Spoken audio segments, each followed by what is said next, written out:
আসসালামু আলাইকুম রহমতুল্লাহ বারকাতু। আজকে আমার বিষয় হলো ভিডিও হলো আপনার, এটা হলো বাঁধাকপি। এই যে যে চারাটা দেখতেছেন এটা হলো বাঁধাকপি। এই যে এখানে এটা শিকড় বাকড় ধরে গেছে মাটিতে, ওই যে ওইটাও ধরে গেল।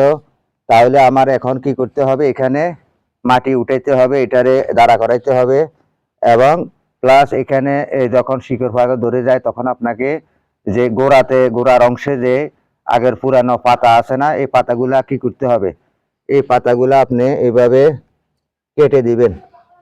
আমি দেখাচ্ছি আপনাদেরকে। ঠিক এইভাবে একটা কেচি নিয়ে এইভাবে কেটে দিবেন।